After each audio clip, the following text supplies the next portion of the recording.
Hi guys, welcome to this physics session. Today we are going to deal with a very interesting concept of physics, that is Compton effect.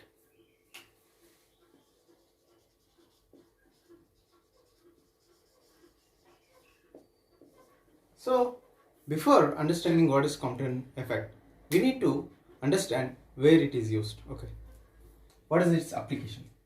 So we know that when we talk about photoelectric effect, we take a metal and the metal consists of electrons in it, and when a light of suitable frequency incident on this metal, the electrons get ejected. If this instant light is having more frequency, that is it is having threshold frequency, then obviously the electrons will get ejected off this metal. Now we came to know what happens to electron, but do we know what is the fate of this incident light? What happens to incident light after the electrons get ejected?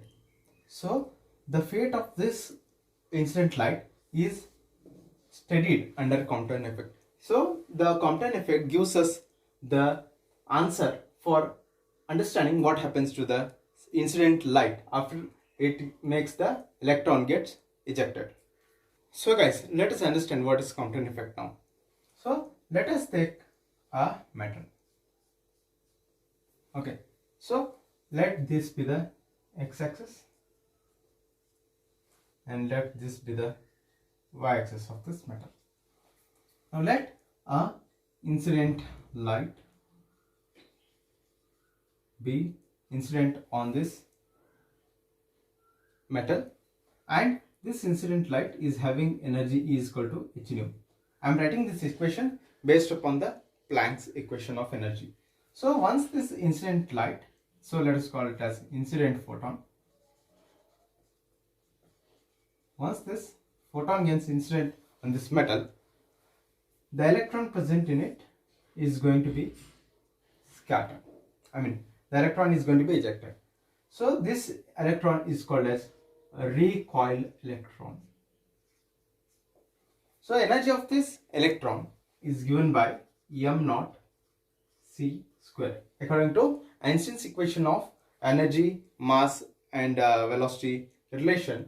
E is equal to mc square, and the momentum of this electron is m into v. Now let us see the photon. So this is the incident photon and this is having energy E.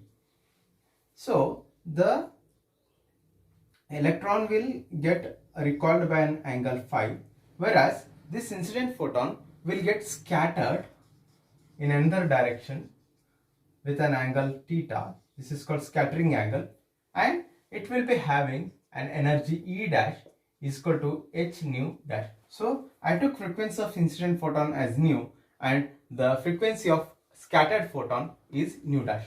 So let us call this scattered photon.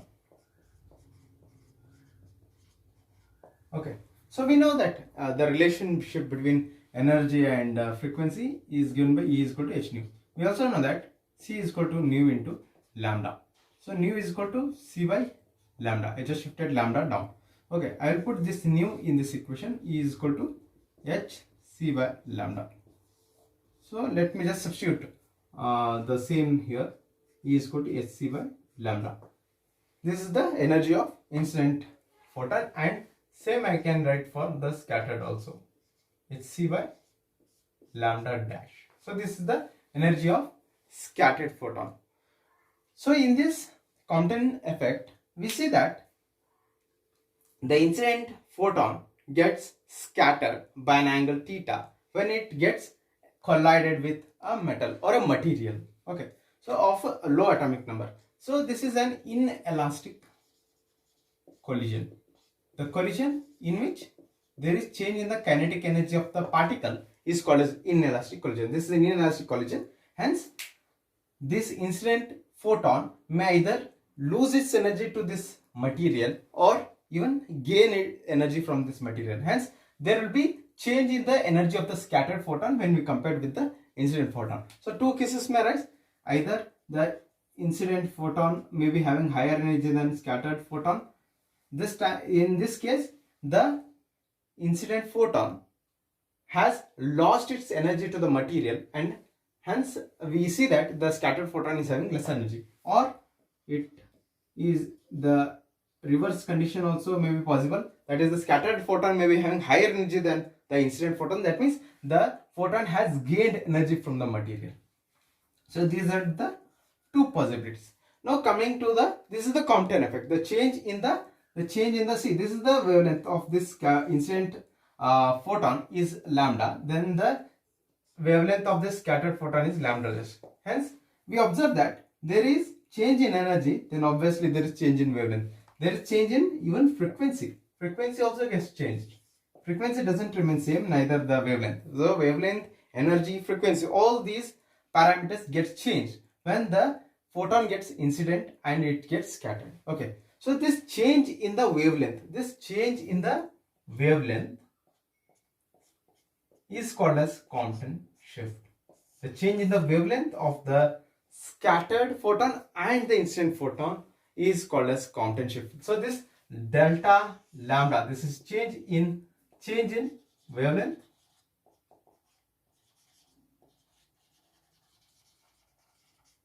or you can also write in terms of frequency also. So I have written in terms of wavelength. So the expression for Compton shift is given by h into 1 minus cos theta divided by mc.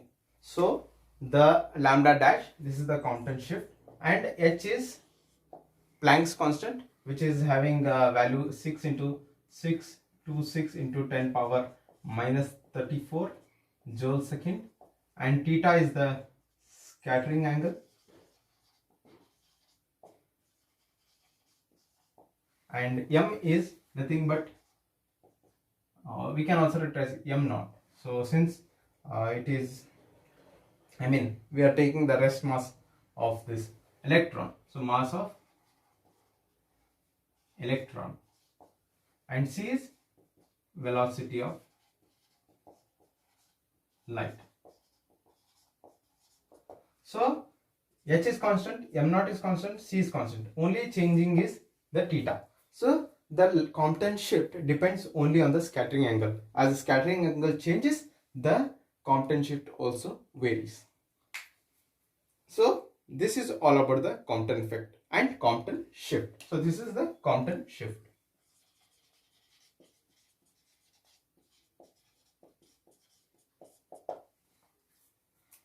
I hope guys you have enjoyed this session. If you have any doubts, you may comment below. Thank you.